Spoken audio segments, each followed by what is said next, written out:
서점이 미어터지는 불금을 꿈꾸는 책 팟캐스트 금요일 책에 빠지다 지금 시작합니다.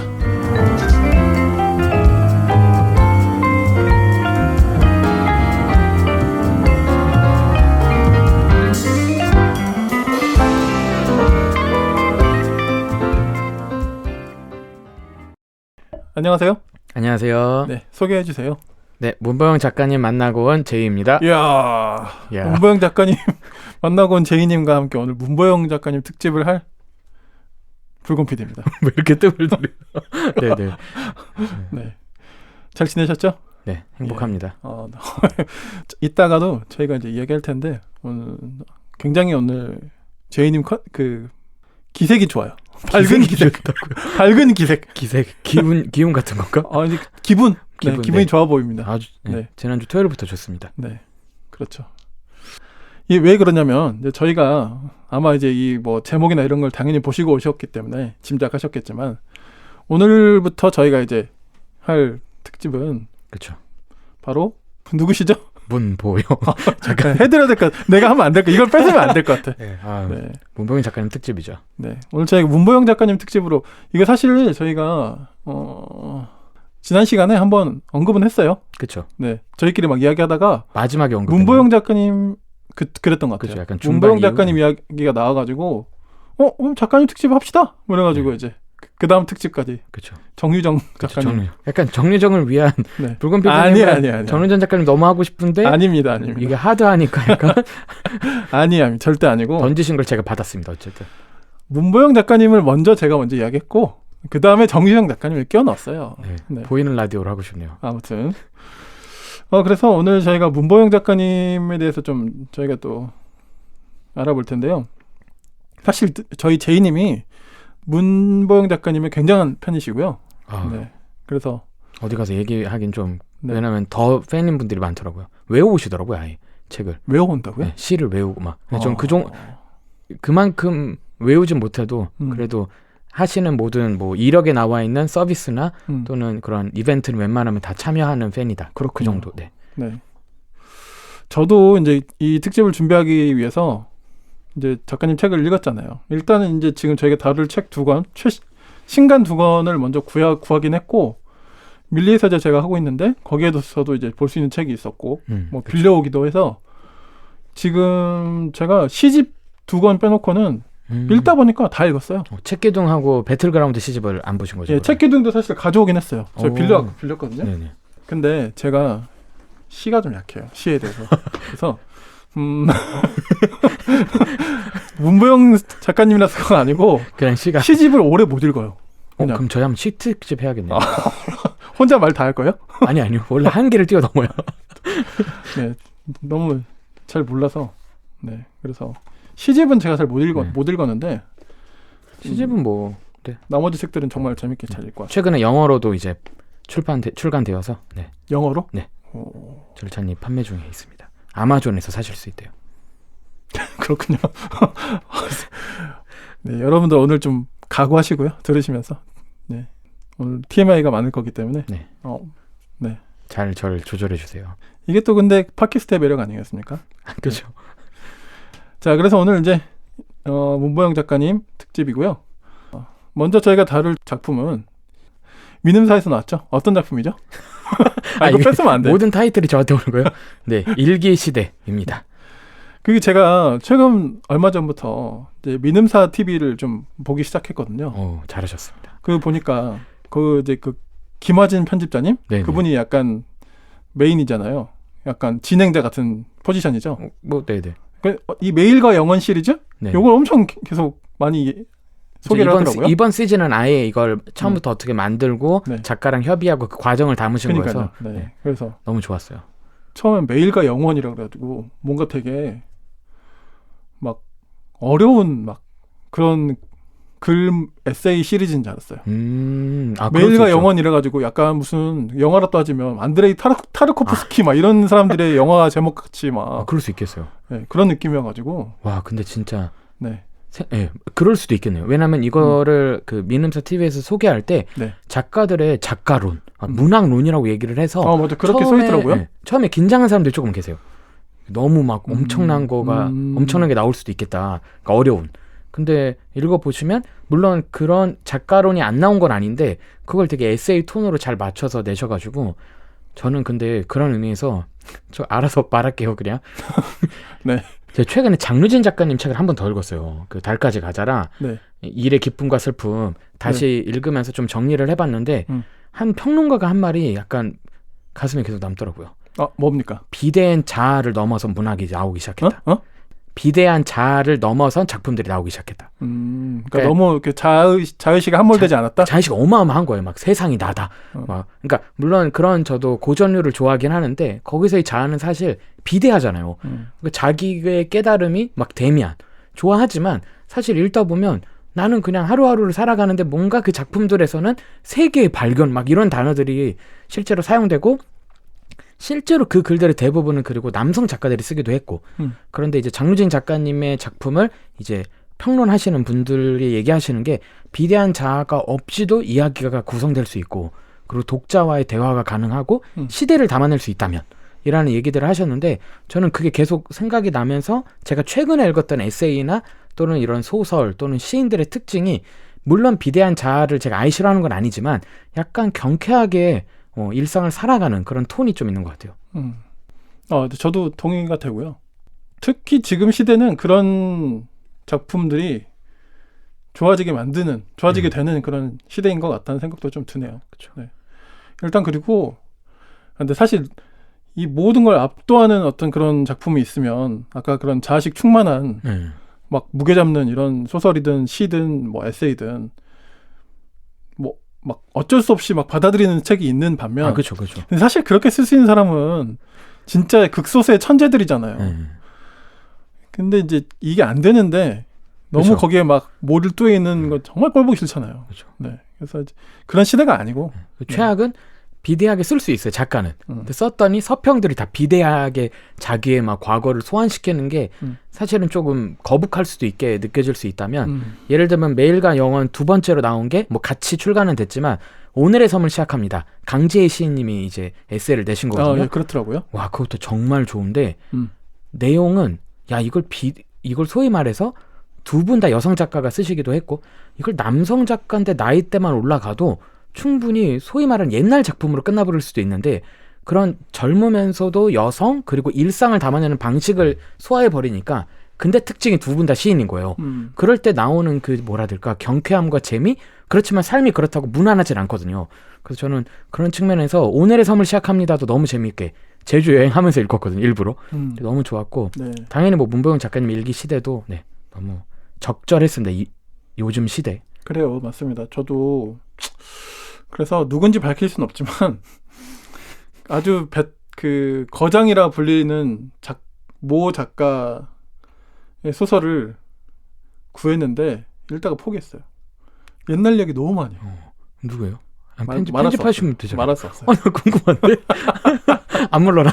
네. 얘기해 주세요. 한국 작가 같은데. 듣고 싶으면 편집점을 잡아서 이야기해 주세요. 네. 저도 그런 의미에서 책 취향이 많이 바뀌고 있어요. 그래서 예전에 좋아했던 그런 느낌은 약간 고전주의를 좀 더 좋아했다면 요즘에는 또 약간 문보영 작가님 같은 톤들을 좋아하니까 저도 요즘에 책 살 때 일부러 한 반 정도 읽을 때까지 체크를 안 해요. 그리고 그 예쁘게 포스트잇으로만 체크를 하고 메모를 따로 한 다음에 책을 깨끗이 보고 팝니다.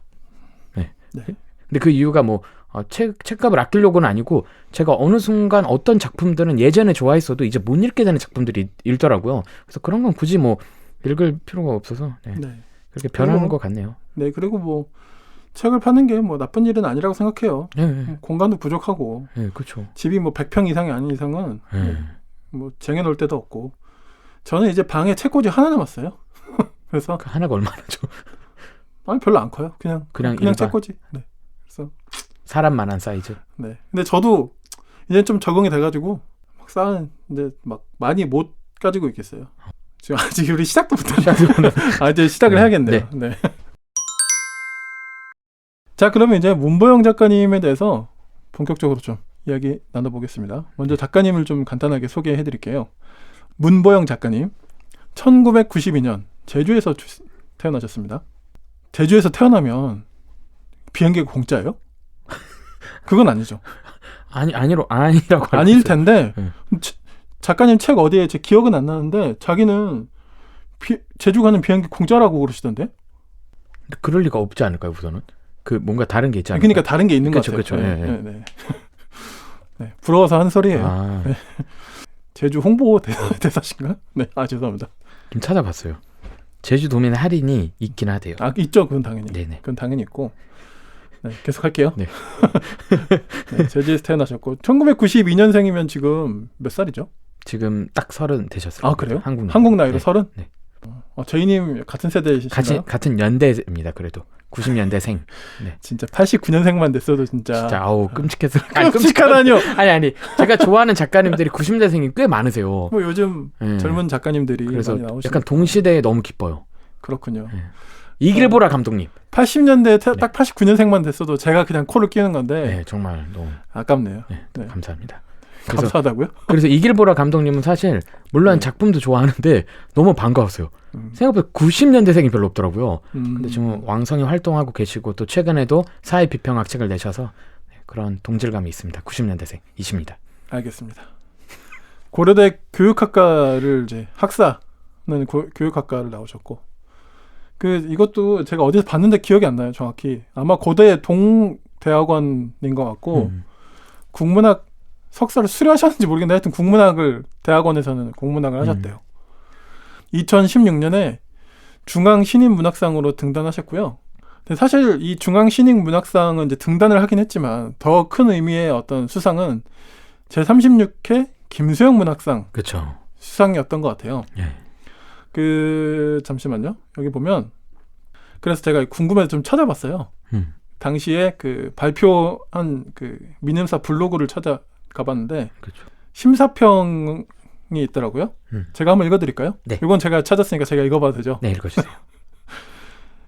조강석 문학평론가님은 촌초의 배반에 부합하는 태도, 논리에 세련된 봉합 없이 끝까지 아이러니한 진술을 밀고 가는 힘, 그리고 거기서 번뜩이는 사유와 제기를 매력의 근원으로 지목할 수 있겠다고 결정한 것은 오랜 논의 끝에 이 상이 김수영이라는 이름으로 주어진다는 사실을 다시 상기하고 난 후였다. 아쉬움과 결여조차 또 한 번 배신당하기를 희망할 만한 작품들이라는 것이 최종 결론이다. 또 하나의 사건이 되기를 희망하며 문보영 시인의 수상을 축하한다. 이렇게 하셨고 또 한 분 심사위원 김원 시인님은 저마다 특이점과 장단점을 갖추고 있는 이상의 작품들을 두고 장시간의 토론이 이어졌다. 말 그대로 장시간의 토론이었고 마지막에 단 한 명의 작품이 남았다. 문보영 시인의 책 기둥에 52편을 두고서 다시 오랜 숙고와 논의가 이어졌다. 동의할 수 없는 지점과 신뢰할 수 있는 지점을 저울질하면서 결국엔 신뢰하는 쪽으로 마지막 한 표를 던졌다. 신뢰의 상당 부분은 미래의 가능성에 기댄 것이기도 하다. 풍성한 시적 장치를 동반하는 기획력 이면엔 반드시 녹아있을 어떤 에너지를 믿는다는 말도 되겠다. 한 분 더 있는데 이것도 그냥 읽어드릴게요. 김나영 평론가님 건가요? 예. 이걸 들려드리는 거에 의미가 있는 거죠. 그렇죠. 문보영 시의 담백하고도 에너지 넘치는 문장 이면에는 삶과 세상을 대하는 시인의 용기와 정직한 태도가 두텁게 자리하고 있을 것이다. 누구에게나 불안하고 외로운 것이 각자의 삶이지만 그렇기에 쉽게 외면하고 왜곡하기 쉬운 것이 삶에 대한 진술과 묘사이지만 그럼에도 제 앞에 삶을 직시하고 그 속에서 진실된 것이라 여겨지는 무엇을 담담하고 단단한 문장들로 그리하여 끝내 새로운 언어로 발견해 보여주려는 이 시인을 응원하지 않을 수 없다. 삶을 아낌으로 시 또한 아끼는 모두에게 문보영의 시가 귀하고 반가운 선물이 되어주리라 믿는다. 네. 수상 소감은 찾아보시면 네, 정말 좋습니다. 읽으실 수 있고 확실히 평론가들은 평론가다. 네, 진짜 정확한 언어를 잘 쓰시는 것 같고 그리고 이때 이 뭐랄까 김수영 문학상 수상이 굉장히 좋은 것 같아요. 네. 물론 나중에 이게 굉장히 젊은 작가고 뭐 등단하고 가장 일찍 받은 케이스라고 하시더라고요. 그렇죠. 등단한 지 얼마 안 돼서 받으신 거예요. 나이도 아마 최연소였을 거예요, 당시. 뭐 아무튼. 그래서 그런 게 화제라기보다는 이 세 분 이야기의 공통점도 사실 문보영의 현재도 좋지만 미래에 사실 더 걸고 싶은 그 마음이 공통적으로 흐른다고 좀 보여졌어요. 잘하신 것 같습니다. 잘하셨습니다. 심사위원분들. 네. 덕분에 그 뒤에 5년 안에 저희가 그렇죠. 지금 7권의 책을 읽게 되었으니까. 네. 감사하네요. 아무튼 네 어쨌든 이 김수영 문학상을 수상하신 게 굉장히 큰 의미인 것 같고요. 지금까지 제가 이제 방금 말씀드렸는데 그 이제 등단하시고 나서 5년간 7권의 책을 출간하셨어요. 네, 맞아요. 시집은 2권입니다. 네. 그 방금 말씀드린 그 김수영 문학상 수상작이기도 한 책 기둥. 그렇죠. 그러니까 보니까 저도 몰랐는데 김수영 문학상을 하려면 그 발표하지 않은 50개 이상의 시를 묶어서 내야 된다고 하더라고요. 그래서 이제 수상하면 바로 이렇게 시집으로 내는 것 같고, 그리고 최근 배틀그라운드 네. 이 2권의 시집이 있고, 산문집은 사람을 미워하는 가장 다정한 방식, 준최선의 롱런, 불안해서 오늘도 버렸습니다, 일기시대, 그리고 소설집 하품의 언덕, 이렇게 총 7권이 출간이 됐고요. 너무 다 재밌습니다. 향후 지금 계약된 작품집만 또 10권이라고 합니다. 근데 산문만 10권이었어요? 네, 제가 본 건 그랬어요. 근데 너무 좋네요. 네, 그럼 뭐 이게 지금 책이 아무리 이분이 많이 다작을 하시고 글 생산력이 좋다고 하시더라도 1년에 막 4-5권 낼 수 있는 건 아니잖아요. 그렇죠. 그러면 앞으로 한 10년 먹거리가 지금 쟁여진 겁니까? 1년에 많이 쓰면 한 2권? 그렇죠. 대단한 거죠. 1년에 2권 쓰는 것도 사실. 네. 저희가 이제 앞으로 이야기 나누겠지만 사실 이분이 어떻게 글을 쓰시는, 이분의 글을 쓰는 방식과 사실 연결돼 있기 때문에 네. 사실 이런 다작도 이해가 되고. 그렇죠. 네. 또 퀄리티가 근데 또 일정하고. 맞아요. 네. 그래서 왜냐면 일정하게 작업을 하시죠. 시작됐다. 눈빛이 나 빨리 말 좀 하게 해주라. 약간 이런 게 아니야. 왜냐면 하루키는 네. 너무 모범벽이잖아요. 그러니까 물론 그 삶을 동경하지만 매일 일정한 시간에 아침에 일찍 일어나고 러닝하고, 그러니까 마라톤도 많이 나가시니까 운동하고 막 음악도 듣고, 근데 또 공무원처럼 딱 앉아서 직장인처럼 낮 시간엔 거의 소설 쓰고 점심 먹고 또 소설 쓰고 그리고 쉬고 뭐 산책하고 음악 듣고.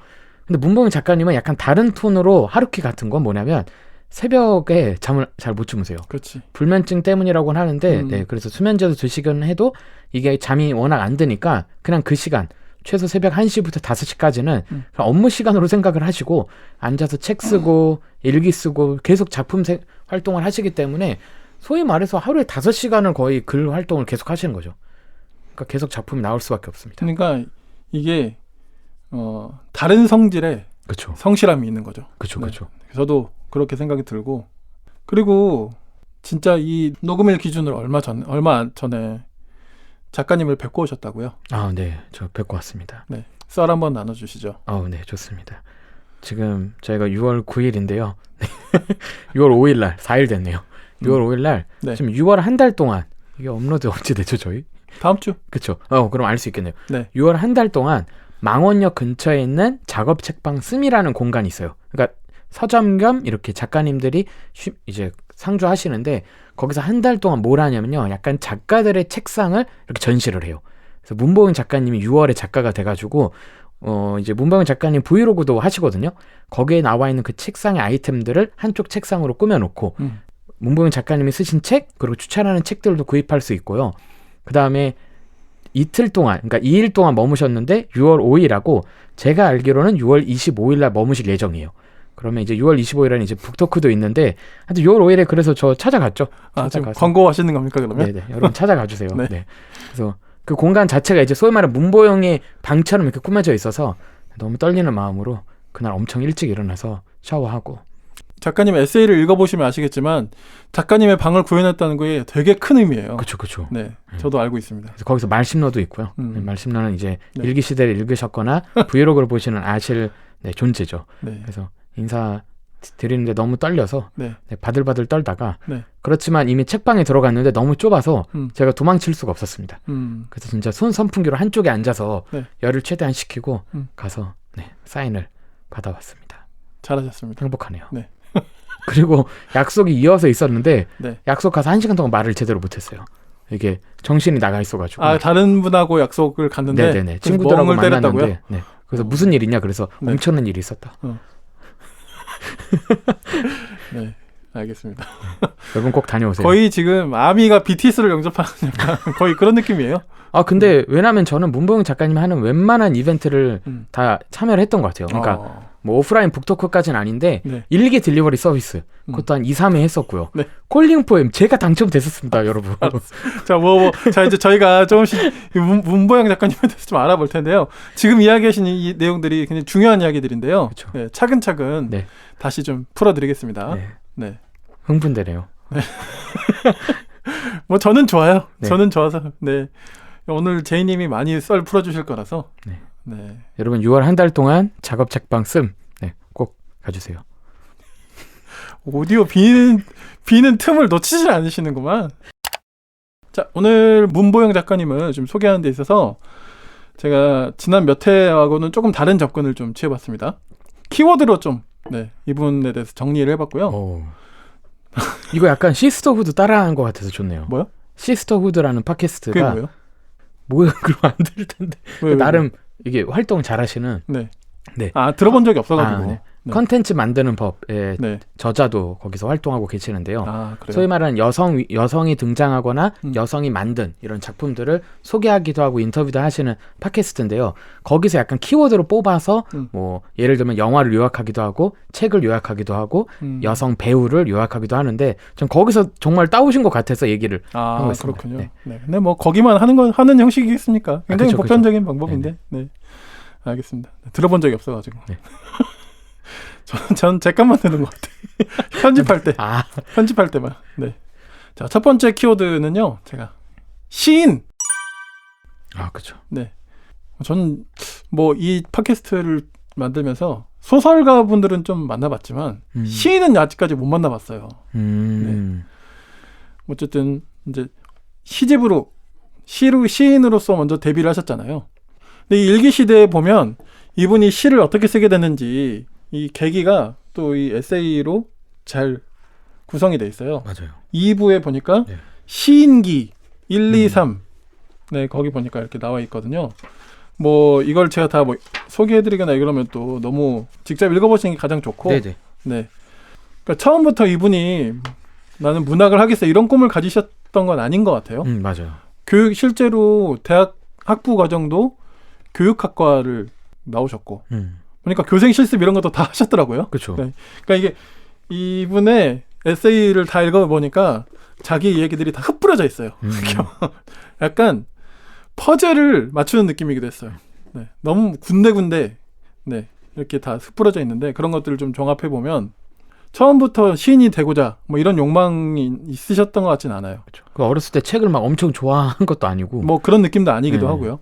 근데 이제 그 교육학과니까 이제 뭐 여러 과목에 대한 강의를 들어야 되는 거잖아요. 국어 과목에 대해서 이제 듣는데 그 국어 과목을 가르치시는 분이 시인이셨던 거죠. 그렇죠. 나중에 알았죠. 이분의 강의가 근데 너무 좋아가지고 이제 문보영 작가님이 이분한테 쪼릅니다. 좀 뭐 더 배우고 싶다고. 그래서 이제 어디를 가시죠? 아실 것 같은데. 이어서 해주세요. 종로. 종로. 뭐 지역까지 나오면 바로 지역이 나오네요. 그러니까 약간 이 시인님이 약간 소위 말하는 재능 기부 느낌으로 어르신들한테 시 이렇게 맞아. 가르쳐 드리고 막 시 약간 써오시면 문화센터 약간 그런 느낌인 것 같기도 하고. 그렇게 하는데 야 근데 여기 연령대가 너랑 안 맞는다. 근데 올 거냐 뭐 이런 식으로 했더니 시인님이 가시죠. 문보영 시인님이 가셔서 거기서 그 시도 써가는 거 채점도 받기도 하고 그 어르신들하고 막 그런 대화도 나누는데 야 거기 킬링 포인트가 정말 많습니다. 에세이 안에 담겨져 있는 내용들인데 맞아요. 네네. 이 시인님이 누군지 찾아보셨잖아요. 그래서 또 네네. 네. 궁금하잖아요. 네네. 저는 끝까지 이분을 뭐라고 써주셨나요? 낙엽 선생님. 네. 낙엽 선생님. 네네. 낙엽 선생님으로 웬만하면 표현하길래 다 가명도 아니고 약간 네. 별명으로 부르셔서 문보영 작가님이. 맞아요. 근데 나중에 또 이분의 성함을 이야기해 주시더라고요. 그러니까 진짜 은사로 생각하시는 것 같아요. 그렇죠. 네. 그래서 이제 그 시간들이 되게 이분한테 인상적이고 좋았던 것. 단순히 시를 배운 것뿐만이 아니라 거기에 대신 나이 드신 분들과의 어떤 그런 교류 이런 것도 굉장히 잘 이야기가 되어 있고요. 저는 이 부분이 굉장히 인상적이었어요. 84쪽인데 이 낙엽 선생님이 이 문장은 무슨 의미지? 라고 이제 물어보세요. 맞아요. 그러니까 사실 저도 잘 모르겠어요. 라고 답을 해요. 그러니까 그 다음에 이분이 하시는 답이 영문입니다. 지혜자 같죠. 그러니까 이분은 문보영 작가님의 은사일 만해요. 진짜. 네. 뭐라고 하시냐면요. 잘했다. 네가 쓰고 네가 알아야 할 때가 있고 네가 쓰고도 네가 몰라야 성공할 때도 있다. 야. 이야. 네, 하여튼 그래서 죄송합니다. 무릎을 친 게 아니라 찌으셨대요. 찌었어요. 네, 찌었어요. 감동에. 네. 이분이 누구시냐면요. 오태환 시인이라는 분이고요. 제가 잠깐 찾아보니까 이분도 약간 좀 쿨한 분인 것 같아요. 책도 많이 안 쓰셨어. 1984년에 조선일보, 한국일보 신춘문예 당선으로 데뷔하셨고, 그러니까 진짜 나이가 지긋하신 그쵸. 어르신이시죠. 은사 느낌이 확 나죠. 맞아요. 시집 북한산, 수화, 별빛들을 쓰다, 복사꽃 천지간의 우수리, 그리고 실혼집 미당시의 산경표 안에서 길을 찾다, 경계의 시 읽기. 그러니까 이제 이분이 이제 평론도 같이 겸하시는 분이신 거죠. 네. 그래서 이분으로 인해 이제 시쓰기의 세계로 발을 디디신 거죠. 근데 이분의 저 또 다른 멘트 그 은사님의 말 중에 너무 좋았던 게 네. 이런 말을 하더라고요. 그 이분은 이제 은사님들은 아니고 그 선생님이 가르쳐 주시고 그 주변 사람들과 대화하면서 나왔던 말이 뭐냐면 그 90쪽에 이런 말이 나와요. 그러니까 이제 시 쓰고 이렇게 놀면서 같이 얘기하다가 나온 말인데 이런 말을 합니다. 시를 한번 좋아하면 빠져나갈 수 없어. 늦게라도 반드시 돌아오게 돼. 여기까지는 그냥 뭐 동료로서 또는 시를 배우는 사람으로 서로 얘기하는구나 했는데 그 다음 말이 너무 좋았던 게 한 번 삔 발목은 꼭 다시 삐게 되잖아. 그게 시잖아. 보행아 너는 쭉 써. 라는 이 표현이 되게 정말 다 주변에 이런 말을 넌 뭔가를 쭉 하면 좋겠다. 너는 이제 이 길이 나쁜 길도 아니고 너는 계속 가게 될 거다. 라는 그런 맥락들이 저는 많이 들어보지도 않았고 이런 말들이 너무 시적으로 다가와서 저는 이 장면 자체가 약간 소설 같기도 해요. 진짜 그렇지. 수업을 듣다가 시인님한테 빠져서 시를 배우고 싶다. 쫄아서 갔는데 거기는 또 정규적인 시 클래스가 열리는 게 아니라 약간 문화센터 같은 느낌인데 다양한 연령층의 사람들이 있는데 시인님은 또 꿋꿋하게 가르치고 그거를 또 문보영 시인님도 배우시는 그런 장면들이 좀 되게 드라마처럼 느껴졌던 것 같아요. 그러니까 사실 젊은 대학생이 이런 우리가 생각하는 문화센터의 어떤 시강자 같은 느낌으로 예상되는 그런 자리에 가서 그리고 생각해보면 이 교수님, 이 선생님하고도 막 엄청 친분이 있는 상태가 아닌 거잖아요. 쉽게 말하면. 뭐 쉽게 상상되는 그림은 아니에요. 굉장히 어색하게 생각할 수밖에 없는 근데 스스럼 없이 찾아간 시인님도 그렇고 그냥 뭐 알았어 그럼 듣든지 뭐 이렇게 해서 받아들이신 분도 그렇고 또 같이 어울려주신 어르신 삼위일체 잘 어우러져서 근데 이 광경이 되게 보기 좋아요. 네. 그래서 정말 건강하게 되게 시 창작을 시작하셨다. 네, 그런 생각도 좀 듭니다. 그렇죠. 힘을 너무 주지 않으면서 맞습니다. 저희가 다 읽지는 않았어도 제가 이 책 기둥 시집은 가져왔거든요. 잘하셨어요. 그래서 맨 마지막에 실려 있네요. 보니까 책 기둥 이 시가 그 중에 한 부분만 제가 낭독할까요? 아니면 아니 낭독해 주세요. 책 가져오셨어요. 아미 가셔야 될 것 같은데. 저는 뒤에 많습니다. 네. 네, 책 기둥의 일부를 제가 잠깐 읽어드리겠습니다. 난쟁이들이 책 기둥을 무너뜨리고 원하는 책을 얻는다. 다시 기둥을 쌓는다. 난쟁이들은 책을 때리고 책을 향해 침을 뱉고 욕설을 퍼붓는다. 그럴 만도 하다고 나는 생각한다. 책은 무례하니까. 책은 사랑을 앗아가며 어디론가 사람을 치우치게 하니까. 벽만 바라봐서 벽을 약하게 만드니까. 벽에 창문을 뚫고 기어이 바깥을 넘보게 만드니까. 좋네요. 너무 좋죠. 저는 사실 그 시의 운율을 이렇게 해서 읽는 걸 진짜 어색해하거든요. 약간 산문시 같아서 읽는 게 부담이 없네요. 네. 저는 그래서 주변에 게임 좋아하는 애들이 시집을 가끔 찾으면 저는 배틀그라운드 추천해줘요. 그 시집 진짜 배틀그라운드 내용이에요. 보니까 게임. 오빠가 좋아하는 게임이고 네. 자기는 직접 해보지는 않았대요. 네네. 그렇지는 않지만 어쨌든 그걸 가지고 했다고 저도 게임의 그 장면들을 다 모티브로 삼아서 시로 담아낸 저는 그렇게 뭐 현대적일 수 뭐 이런 것도 있고 후라이팬 맞죠? 들고 막 싸우거든요. 그걸로 시가 나와요. 그래서 야, 진짜 근데 좋다 그거. 네. 좋네요, 진짜. 거기서 경쟁에 대해서 다루고 그러네요. 사회에 대한 거, 그다음에 자본에 대해 정말 진짜 재밌어요.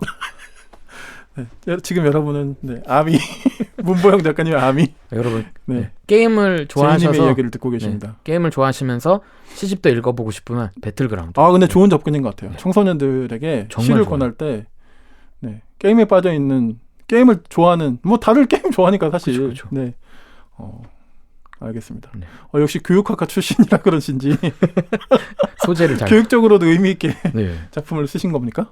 알겠습니다. 네. 사실 그런 부분들이 굉장히 독보적인 부분이고 그쵸. 네, 이분의 칼라가 네. 네. 저도 인정을 합니다. 전 그래서 뭐 계속 뭐 이미 저의 정체는 드러났지만 저는 당신의 정체는 저는 원래 저 오프닝 때부터 그래요? 네, 이미 밝혀졌어요. 저는 원래 사대주의자예요. 사대주의자. 왜냐면 저는 영문학을 전공을 해서 그런 진짜 의미에서 그런데 영문학을 공부하다 깨달은 게 야, 영미권 소설도 아니다. 진짜는 대륙이다. 유럽 대륙 소설들. 대륙. 막 이탈리아 작품 막 문학. 뭐 이렇게 왔다 갔다 해요. 예. 그래서 저는 진짜 막 유럽 쪽 또는 아무리 봐줘도 영미권 소설이나 문학을 더 저도 모르게 사대주의처럼. 그 사대주의 뭐 웃기려고 하신 얘기지. 네. 사실 뭐. 네, 진짜인데. 네. 아무튼. 그래서 네. 그리고 좋아했었다가 최근 들어서 금이 가기 시작한 거예요. 사실상 무너진 게 뭐냐면 안 부럽다. 프랑스 문화 안 부럽다. 이렇게 한국적인 작품들이 있는데 내가 왜 부럽냐 한 것 중에 대표적인 작가님 중에 한 분이 정세랑 작가님이시기도 하고요. 전 정세랑 작가님 읽으면서 외국 판타지 굳이 그러니까 현대적 판타지 굳이 안 읽어도 되겠다. 이렇게 한국적이면서 보건고사 아는 형 같은 소재들이 나올 수 있으면 나는 한국어를 읽을 수 있는 내가 좋다. 막 이렇게 고백을 했는데 저는 그런 의미에서 또 문보영 작가님이 계셔서 프랑스 문학이든 뭐 영미권의 자아 성찰을 하는 시인들의 작품이 전혀 부럽지 않게 됐습니다. 그리고 여러분 정세랑 작가님의 첫 산문집이 예약 판매 시작했습니다. 예판 시작했어요. 이미 나온 예판이 아니던데? 그러니까 예약 판매는 아닌데 이미 출고가 바로 되진 않고 빠르게 받으신다면 토요일 날 받으실 수 있습니다. 네, 사실 제가 이렇게 멘트를 채고 멘트를 찰려 그랬는데 이제 거의 뭐 멘트 베테랑이 되셔가지고 네, 알겠습니다. 정세랑 작가님의 최초 에세이죠. 네. 저도 방금 알라딘 팝업 광고창 보고 알았습니다. 네. 그래서 정말 한국어를 할 수 있어서, 그러니까 한국에 태어나고 한국어를 읽을 수 있어서 이런 작가님을 만나서 너무 좋은 것 같네요. 알겠습니다. 순간 방심했네요. 끝난 줄 알았는데 또 훅 들어가지고요. 네. 자, 두 번째 키워드 일기 딜리버리. 야, 이거 최고의 서비스 중에 하나였죠. 보니까 이렇게 하시더라고요. 한 달에, 그러니까 쉽게 말하면 일주일에 한 번씩 어쨌든 쓴 글을 일기를 이제 보내시는 거죠. 네네. 그 이제 구독자분들한테. 근데 예를 들어 한 달이 4주면 보통 4주니까요. 가끔 5주가 있지만 첫 번째 원고와 마지막 원고는 우편으로 배달이 되고 중간에 둘째 주, 셋째 주는 이메일로 그렇게 하시는 거죠. 그렇게 해서 한 달에 1만 원, 석 달은 또 디스카운트가 들어가요. 할인해 주십니다. 네, 27,000원. 네. 그렇게 해서 구독을 할 수 있고, 그래서 이분이 진짜 장사를 열심히 하신다. 그런 생각이 드는 게, 보시면 저는 그냥 단순히 일반 우편에 해가지고 하시는 건 줄 알았더니, 뭐 전부 다 그렇게 보내시는지 모르겠지만, 등기를 보내시더라고요. 네. 그러니까 이건 뭐 굉장히 열심히 하시는 건데, 이렇게 해가지고 근데 이게 마진이 남나. 그런 생각이 드는 거예요, 저는. 마진, 그쵸. 왜냐면 그 등기 한 편 보내면 그래도 천몇백 원이 들고, 그러면 한 달에 10,000원 받는데 등기비로 한 3천 몇백 원 빠져나가 버리고. 그쵸. 그리고 또 뭐 글 쓰는 노동자시니까. 네, 어쨌든 뭐 그러니까 그 뭐라고 해야 되지? 노임은 아니고. 그래서 결론은 많이 사주세요, 여러분. 아니 진짜 작가들에 대한 애정은 제가 근데 이것도 참 독특하잖아요. 근데 그러면 잠깐만. 제이님은 이것도 일기 딜리버리도 구독을 해보신 거죠? 한 2번 해봤습니다. 그래요? 근데 등기가 문제가 아니에요. 받으면 다른 걱정이 됩니다. 뭐요? 돈이 안 남겠다. 스티커 비용이 너무 많이 나올 것 같다. 다 꾸며주세요. 깨서 넣으시는구나. 스티커를 엄청 붙여서 해주시기 때문에 이거는 남으려고 하는 건가? 그러니까 다음 구독 때 많이 해주셨으면 좋겠네요. 그러니까 그냥 보내주시는 것도 엄청난 노력인데 사실상 그걸 다 스티커를 다양하게 붙여주세요. 그래가지고 인스 뭔지 알아요? 몰라요. 뭐예요, 인스? 인쇄 스티커라고. 아이들이 저 이제 아이들이 있으니까 아는데 아이들이 엄청 제일 좀 좋아하는 게 인쇄 스티커예요, 쉽게 말하면.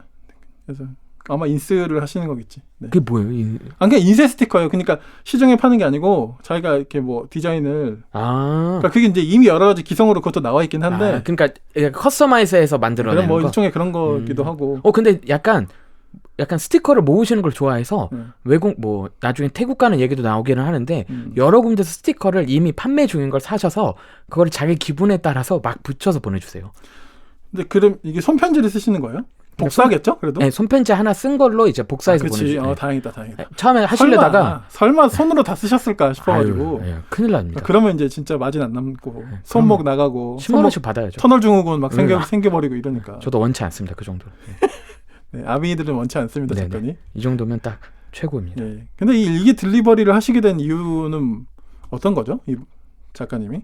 우선 당시에 여러 흐름들이 있긴 했었어요. 그래서 일간 이스라가 원래 있기도 했고 이스라 작가님하고 가격이 똑같으실 거예요. 할인은 이스라 작가님 친하신 것 같아요. 그리고 네네네. 그러니까, 네. 자주 아무튼, 출연도 같이 하시고 해서 아마 그때 그런 흐름이 있었고 소위 말하는 작가 항상 힘들다, 뭐 출판계 항상 힘들다 했을 때 그런 소위 말하는 90년대생 작가들 중심으로 뭐 그게 시인이든 누구든 상관없이 약간 살 길을 찾을 때 그때 구독이 한참 떴었어요. 막 시작을 했을 때. 근데 이제 문보영 작가님이 가장 많이 하시는 거는 물론 시인으로 시작을 하셨지만 일기를 제일 많이 쓰셨기 때문에 한번 그리고 사실 블로그를 하셨어요. 지금도 하고 계시고요. 그래서 거기에 사실 일기를 올리시다가 이걸 구독 서비스로 이제 전환을 같이 하신 거죠. 네.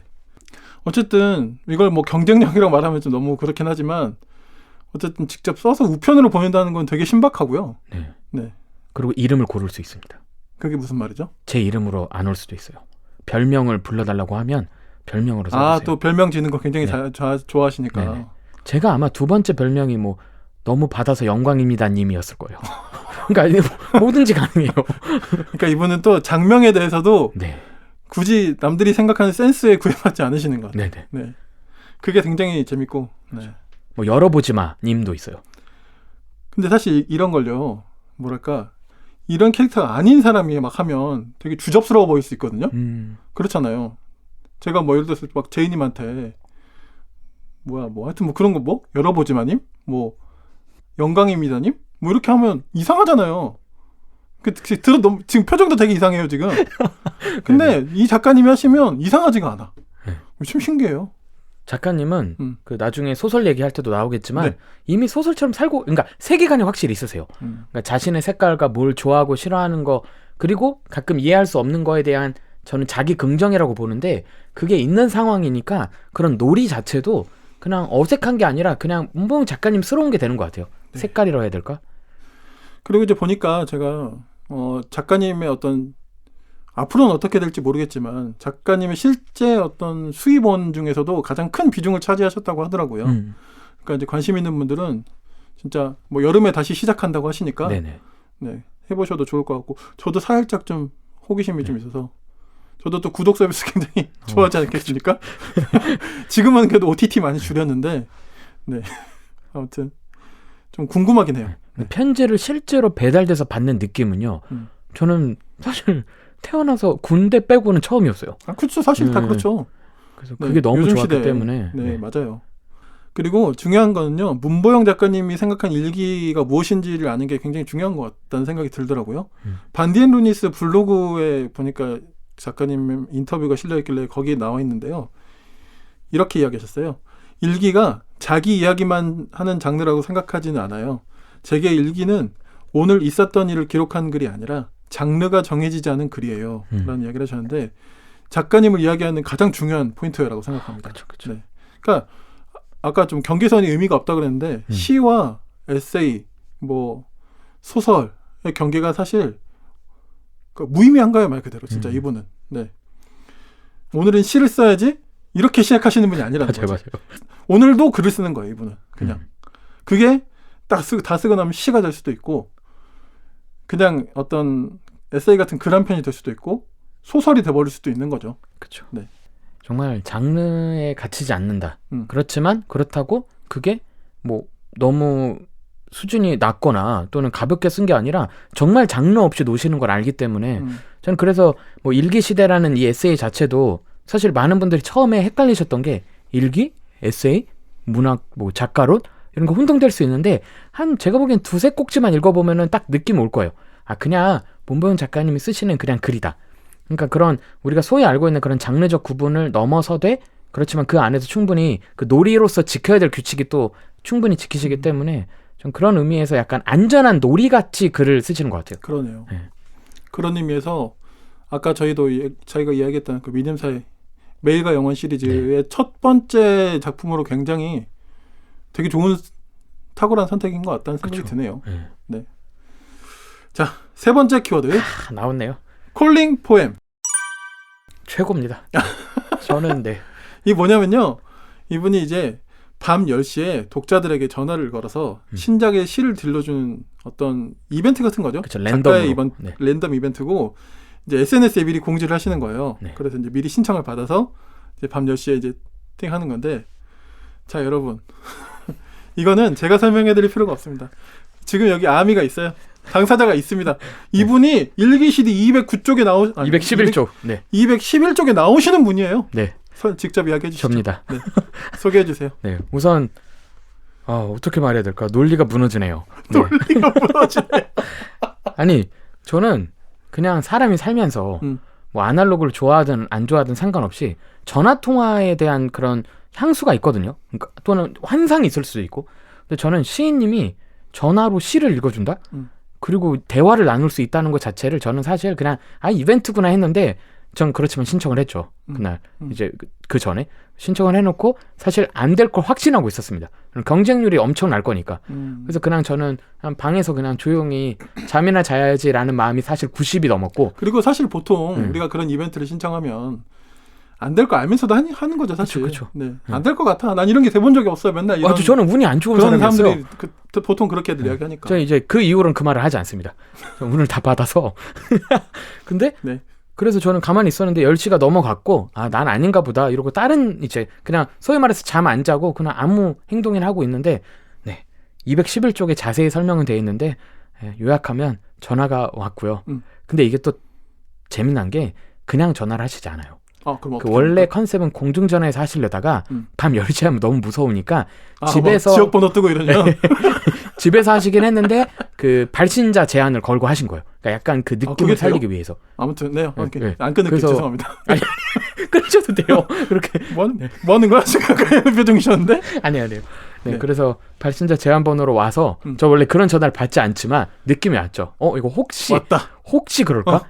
했는데 진짜 제 방에 당시 아이패드도 있고 아이폰도 있고 이렇게 했었는데 다 울리더라고요. 그래서 딱 받았는데 문보경 작가님이셨고요. 와, 전 제 평생에 제일 심장이 터질 뻔한 사건이었어요. 왜냐면 그 야밤에 토요일 밤인가 그랬을 거거든요. 그 밤에 이제 시인님한테 전화가 왔는데 그냥 전화도 아니고 이 이벤트가 콜링 포엠이었어요. 콜링 포엠. 전화로 시를 읽어주시는 거예요. 그래서 저한테 고르라고 해서 저는 더 긴 게 뭐냐고 물어봤어요. 그럼 더 오래 듣고 싶으니까. 근데 다행히 길이는 비슷해서 하나를 들었는데 또 어떻게 그냥 들어요. 그래서 막 조용히 진짜 소리도 내면 안 될 것 같아서 조용히 메모지 꺼내가지고 스스삭 하면서 이제 시를 들었죠. 그리고 정말 그 시의 장면들이 생각이 나는데 그게 이제 문보영 작가님의 시인님의 신작 시거든요. 미발표로 저 알고 있거든요. 그래서 그거를 해주시고 감상을 물어보시는데 제가 또 영문학 전공한 것도 있고 이래서 엄청 왜냐면 나는 너무 감사하니까 그냥 들을 수 없잖아요. 그래서 그거를 쭉 얘기해 주셨더니 저한테 다 듣고 이렇게 여러 얘기하다가 혹시 평론가라고 이렇게 이거 책에 나오는 내용이에요? 네, 이거 212쪽 님 혹시 평론가세요? 네, 혹시 평론가세요라고 말씀을 해주셨는데 전 너무 영광이었고요. 네. 그때부터 장래희망이 박혔습니다. 저도 이 책 읽으면서 이 사람 뭐야? 그쵸, 괜히 진지한 근데 그 사람 실제 제 앞에 있으니까 이해는 되네요. 211쪽의 두 번째 의심령 독자입니다. 너무 웃기다. 작가님한테 그래서 사인 받으실 때 이야기하셨어요? 그래서 저 작가님 그 작업 책방 쓰면서 사인 받을 때 제가 생각보다 내향적이에요. 그래서 사실 하프메 언더 그 동네 서점 에디션이 따로 있어서 이걸 구입하고 거기서 사인을 받을 땐 그냥 조용히 받았어요. 조용히 받고 제가 혹시 사인 다른 거 또 받아도 되냐고 하면서 일기시대 이렇게 꺼낸 다음에 이 페이지를 꺼냈더니 왜 여기다가 사인을 받으시냐 그래서 접니다. 그 작가님 뭐라고 하셨어요? 근데 목소리가 약간 익숙했대요. 그리고 진짜? 왜냐면 그때 그래도 한 15분을 통화를 하니까 저는 거의 17분을 넘게 해주셔가지고 그래서 사인 이쪽에다 딱 받아서 그때 제 별명도 불러주시고 그 페이지에 사인을 유일하게 제가 책 표지에 사인을 받지 않은 네, 책 내지에 사인을 받지 않고 아예 페이지에 딱 사인을 받았습니다. 그래 자기가 나왔는데 자기가 나온 페이지에 네. 사인 받는 건 인지상정이죠? 네, 저는 이런 거면 네, 구독료 더 내고 싶습니다. 더 내세요 그러면. 네네, 더 내려고요.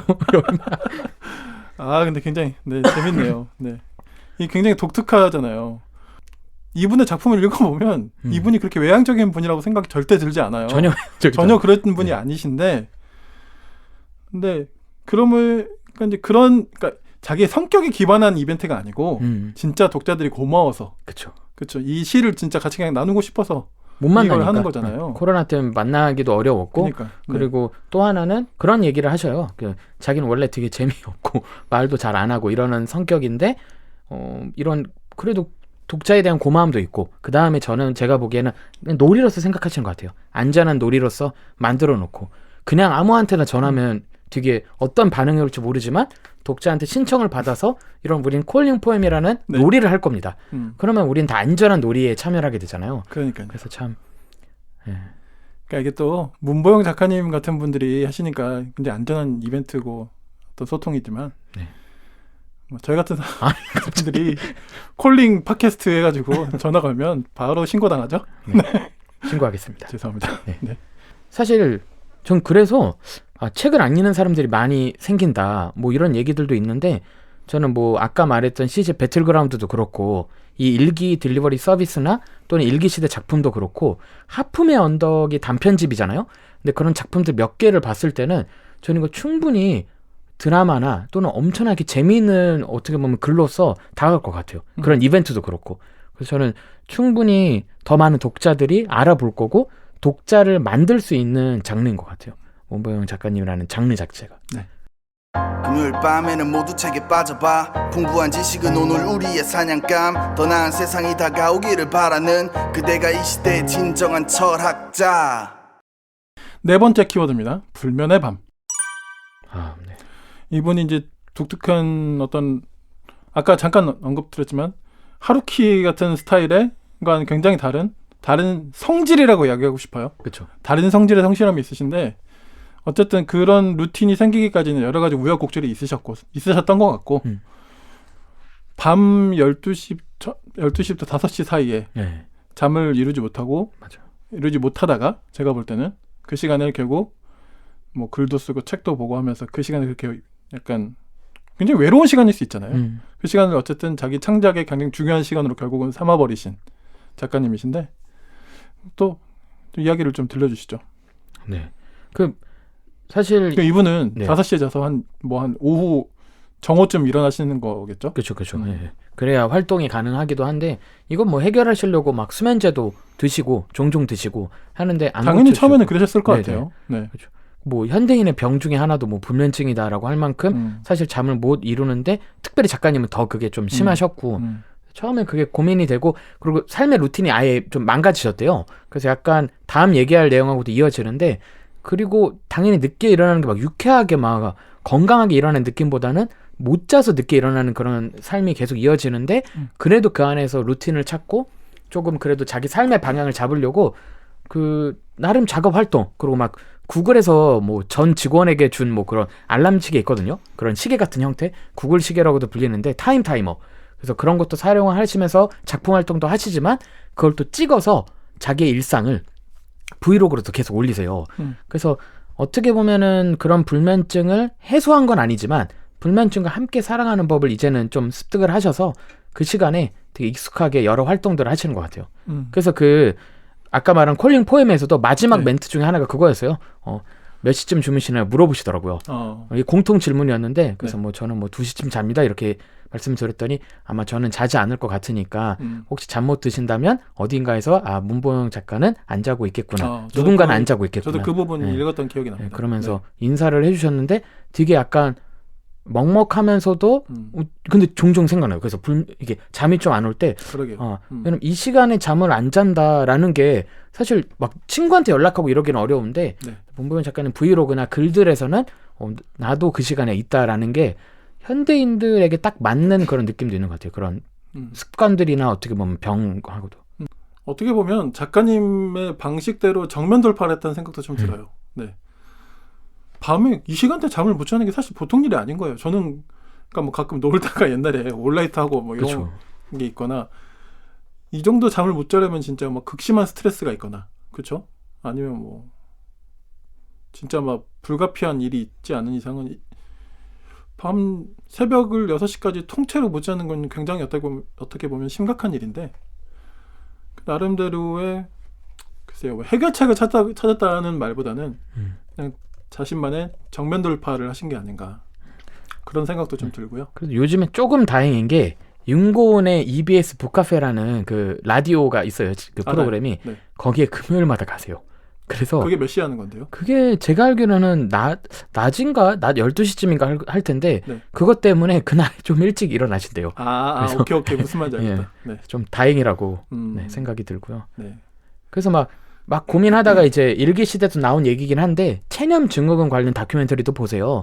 그래서 막 난민 아이들, 그러니까 난민 출신 또는 난민 가정에 있는 아이들이 걸리는 이제 북유럽에서 많이 발생을 하는데 애들이 막 1년씩 자고 막 이러는 거예요. 6개월씩 자고 아이들이. 네. 예. 기억나요. 그러면서 그 애들이 극심한 트라우마나 스트레스를 받았을 때 계속해서 잠을 자면서 소위 말하는 현실로부터 이렇게 체념을 하게 되는 현상인데 그래서 그런 얘기도 하세요. 내가 이렇게 잠을 못 자는 게 잘 살고 있나 보다라고 하면서 그거랑 화해하시는 어떻게 보면 그냥 그걸 막 극복하려고 노력을 했지만 또 안 되는 부분에서는 받아들이시는 부분도 되게 이상하게 공감 가고 그러니까 이제 그 문보영 작가님이 그런 본인의 어떤 그런 태도를 딱 압축해서 한 말이 준채선인 것 같아요. 네, 맞아요. 네, 준채선의 롱런. 네. 알겠습니다. 자, 마지막으로 5번째 키워드 브이로그입니다. 브이로그. 이분은 안 그러신 것 같은데 엄청 성실해요, 진짜. 네. 진짜. 그러니까 하루키스럽다. 제가 근데 사실 이 브이로그를 하시게 된 것도 보면 어떻게 보면 좀 짠한 게 있어요. 그렇죠. 그렇죠. 약간 우울증 같은 걸 좀 극복해 보시려고 뭐 일기 딜리버리도 사실 그렇고 그 연장선에 다 있잖아요. 네. 너무 이게 사실 등단 이후에 우울증이 좀 있으셨다고 했고 그걸 극복하려다 보니까 쉽게 말하면 비는 시간은 그냥 그대로 두지 않고 하여튼 자그마한 거라도 뭐라도 해보자 해서 시작하는 거라고 저도 보여지거든요. 그래서 이제 브이로그도 하시는데 뭐 직접 편집까지 다 하시는 것 같고 네. 되게 열심히 하세요. 엄청. 네. 네, 저도 지금 이 작가님 채널을 보고 있는데 몇 개라고요? 제가 총 82개. 그러니까 엄청 성실히 하신 거예요, 이 정도면. 18년 8월 31일에 시작을 하셨는데 채널명은 어느 시인 포엣 브이로그 해가지고 여러분 구독해 주세요. 일주일 전에도 보니까 영상을 남기셨네요. 네네네. 진짜 열심히. 진짜. 이게 물론 저는 브이로그를 해본 적은 없는데 이런 게 은근히 손이 많이 가거든요. 보니까 자막도 다 치시고 있고. 네. 근데 진짜 웃겨요. 열심히 하시네요. 정말 저는 이 BGM을 여기서 사용하는 사람 태어나서 처음 봤어요. 뭔데요? 갑자기 막 비명을 지르는 것도 나오고 하는데 보시면 작가님은 딱 작가님이세요. 그게 확실히 어떤 어색한 옷을 입지 않은 느낌이 확실히 있고 그리고 브이로그 그냥 그 자체로서도 되게 좋아요. 그래서 뭐 ASMR처럼 틀어놓고 계시는 분들도 있고 뭐 혼자 이제 밥 드시거나 이럴 때 저도 즐겨 봤습니다. 여기에는 제가 또 키워드로 적진 않았는데 은근히 또 다재다능하셔가지고 춤도 굉장히 잘 추신다고 하시더라고요. 힙합 쪽 춤 좋아하십니다. 그러니까요. 뭐 제가 그 영상으로 보거나 그러진 않았습니다만 그러시다고 하고요. 그리고 여기 나오네요. 지금 이 작가님 브이로그 가장 최근 영상을 보니까 동생이 나오네. 네네. 네, 히포크라테스.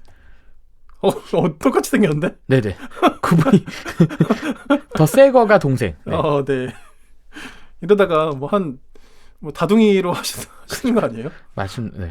그래서 이 영상이 일상도 담겨져 있고 그다음 태국 간 에피소드들이 되게 재밌어요. 좀 옛날 거긴 한데 네네네. 실제로 작가님 뭐 에세이나 인터뷰에서도 많이 나오는 게 뭐 태국을 제2의 고향이라고 할 만큼 치앙마이입니다. 거기서 이제 지내시면서 이제 뭐 당연히 겨울에 되게 힘드신데 겨울에 이제 치앙마이 가서 따뜻한 데서 그래도 지내셨던 이야기들과 영상이 되게 좋고요. 피자 좋아하시는 내용, 불면증에 피자 대한 엄청 좋아하시더라고요. 네. 피자는 거의 그 작업 책방 쓴 공간에 피자 모형이 전시가 될 정도예요. 그러니까 그만큼 피자에 대한 사랑이 크시고요. 그리고 그 아까 말했던 말심러 같은 인형들도 등장을 해서 되게 브이로그 자체로서도 완성도가 꽤 높습니다. 피자를 좋아하신다고 하시겠지만 그렇게 피자를 좋아하시는 것 같지는 않아요. 왜요? 네? 그러면 그렇게 마를 수 있나요? 마르셨던데? 엄청 마르셨어요. 네, 그러니까 건강 챙기셨으면 좋겠습니다. 물론 본인은 좋아하시는 거겠지만 저의 기준에서는 네, 탈락이다. 피자 약간 근데 그건 저희 둘은 많이 먹는 게 아닐까요? 이게 제 기준이라고 말씀드렸잖아요. 네. 네. 네. 저는 알겠습니다. 아닙니다. 네. 한 입 먹어도 좋아할 수 있습니다. 네, 알겠습니다. 그리고 아까 그 태국 이야기는 사실 그 하품의 언덕 작품에도 그렇죠. 사실 하나의 굉장히 큰 중요한 배경이죠. 네, 배경이죠. 네. 오늘 이제 저희 170회죠. 네. 170회는 그러니까 오늘 170회와 다음 171회가 이제 저희 문보영 작가님 특집으로 다뤄질 텐데 170회는 일부를 여기서 좀 마치도록 하겠습니다. 네, 좋습니다. 더 이어가자니 네. 저희도 잠깐 좀 쉬어야 되고 네. 들으시는 분들도 좀 네. 환기하시는 의미에서 문보영 작가님을 저희가 좀 충분히 이야기해봤고요. 이제 다음 2부에서는 네. 작가님의 일기시대. 네 번째 에세이, 그쵸, 에세이로는 네. 그렇죠. 일기시대 저희가 같이 작품에 대해서 좀 이야기 나눠보도록 하겠습니다. 2부로 돌아올게요. 곧 돌아오겠습니다. 안녕.